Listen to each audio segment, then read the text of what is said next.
성령의 역사 마스터 클래스 82번 상크트 갈렌의 눈물, 지성과 영성이 만나는 성령의 요람. 여러분, 혹시 학문은 차갑고 영성은 뜨겁기만 해서 서로 어울리지 않는다고 생각하시나요? 공부를 많이 하면 신앙이 식는다는 말을 들어보신 적은 없으신가요? 오늘 우리가 찾아갈 곳은 그 편견을 완전히 깨부수는 영적 요람, 바로 스위스의 상크트 갈렌 수도원입니다. 이곳은 수세기 동안 유럽의 학문과 예술, 그리고 성령의 뜨거운 눈물이 공존했던 신비로운 장소입니다. 얀 후스가 진리를 위해 불꽃 속으로 뛰어들었다면 이곳의 수도사들은 펜끝과 기도의 무릎으로 성령의 역사를 기록해 나갔습니다. 지성이 어떻게 거룩한 영성의 불꽃이 되는지 그 아름다운 눈물의 역사 속으로 여러분을 초대합니다. 상크트 갈렌은 단순히 책이 많은 도서관이 아니었습니다. 이제 이 거룩한 땅이 어떻게 이름 없는 한 전도자의 발걸음에서 시작되었는지 그 기원부터 아주 자세히 살펴보겠습니다.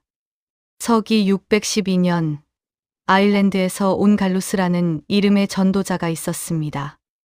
그는 깊은 숲속에서 길을 잃고 넘어졌는데 그것을 하나님의 사인으로 받아들이고 그 자리에 작은 은둔처를 지었습니다.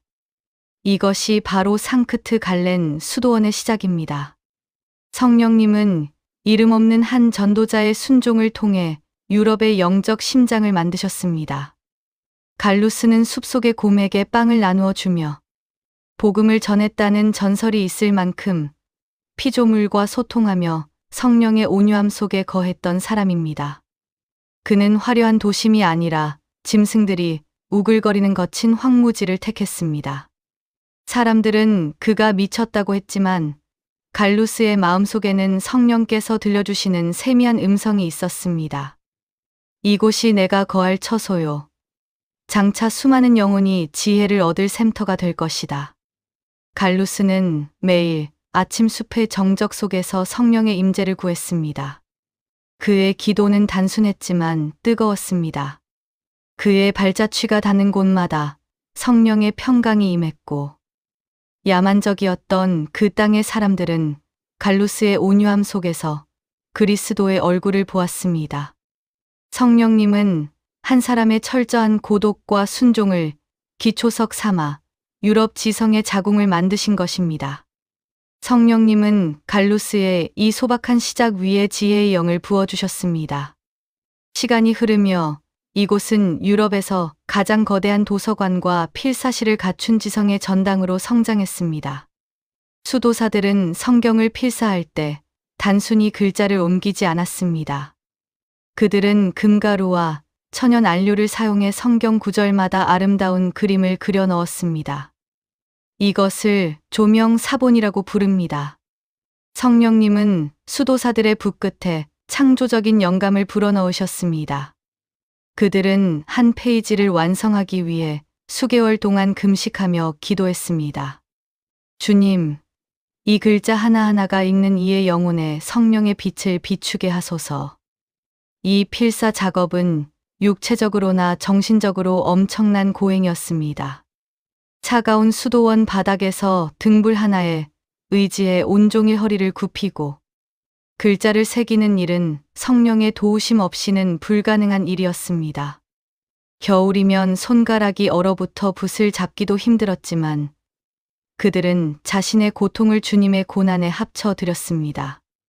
글자 하나를 틀릴 때마다 그들은 마치 하나님 앞에 큰 죄를 지은 것처럼 자책하며 참회의 눈물을 흘렸고 그 눈물은 양피지 위에 떨어져 성령의 거룩한 인침이 되었습니다. 그들은 양피지 한 장을 채울 때마다 그 말씀이 자신들의 심장에도 새겨지기를 간구했습니다. 성령이여, 잉크가 종이에 스며들듯 당신의 말씀이 내 영혼의 골수에 스며들게 하소서. 그들이 흘린 땀과 눈물은 성경 구절 사이사이에 스며들어 수천 년이 지난 지금도 우리에게 성령의 생생한 감동을 전해주고 있습니다. 이곳에서 지성은 차가운 논리가 아니라 하나님을 향한 가장 뜨거운 예술적 찬양이자 목숨을 건 헌신이었습니다.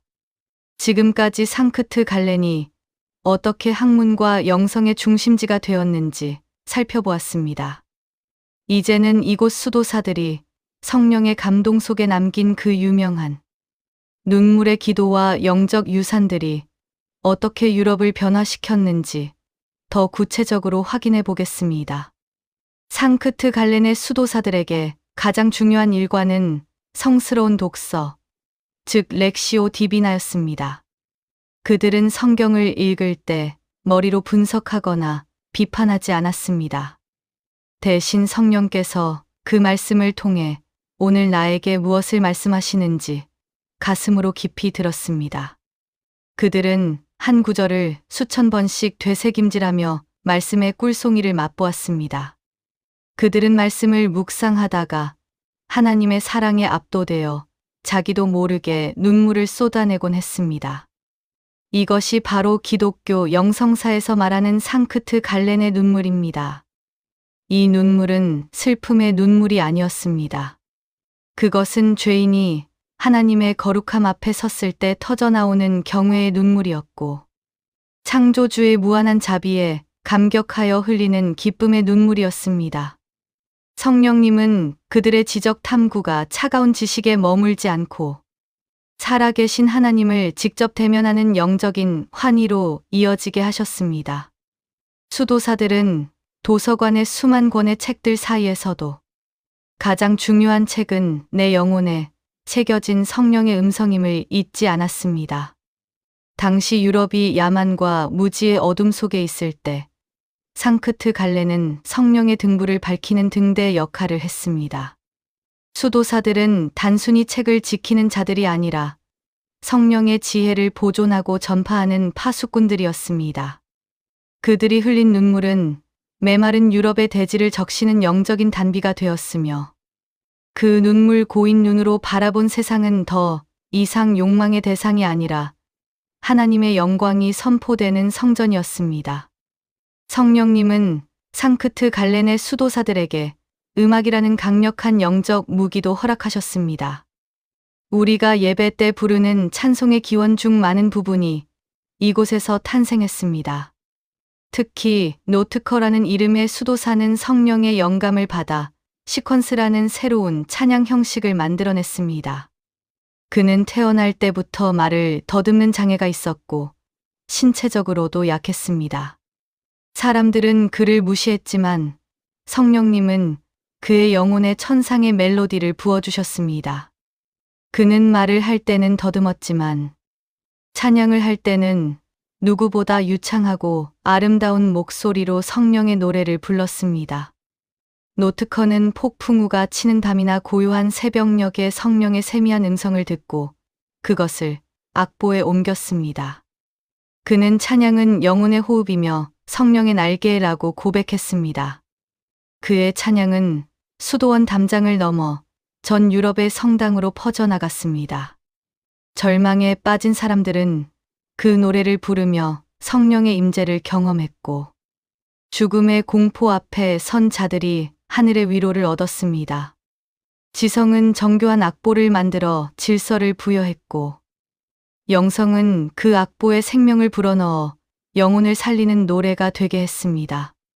상크트 갈렌은 이처럼 성령의 역사가 지성과 예술, 그리고 인간의 언어를 통해 어떻게 풍성하게 나타날 수 있는지를 보여주는 완벽한 모델이었습니다.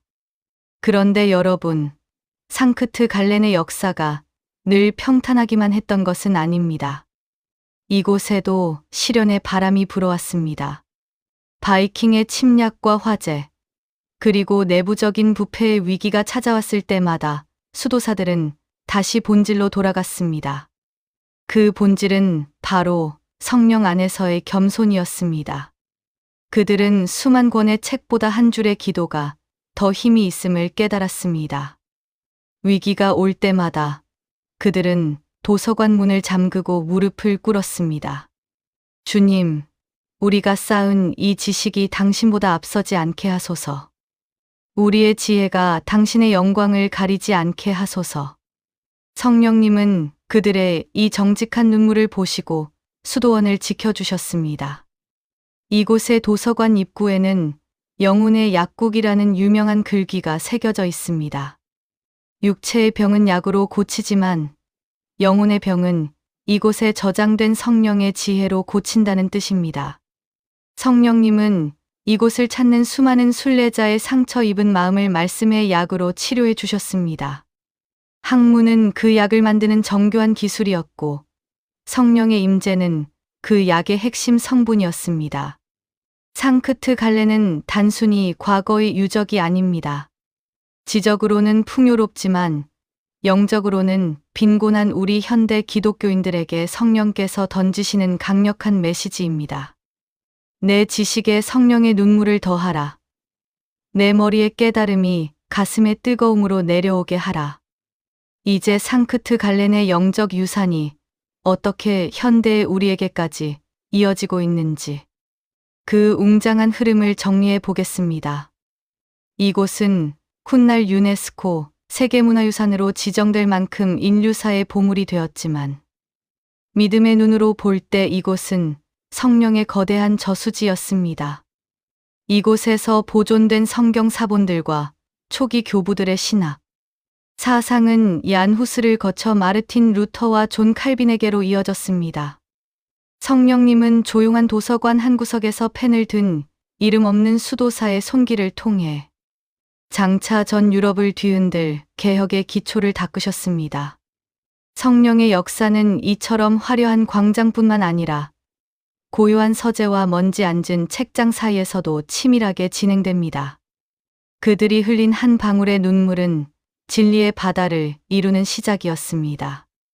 우리는 오늘 상크트 갈렌을 통해 지성이 거룩해질 때 얼마나 강력한 성령의 도구가 될 수 있는지를 다시 한번 확신하게 됩니다. 당신의 공부는 하나님을 향한 예배가 되고 있습니까?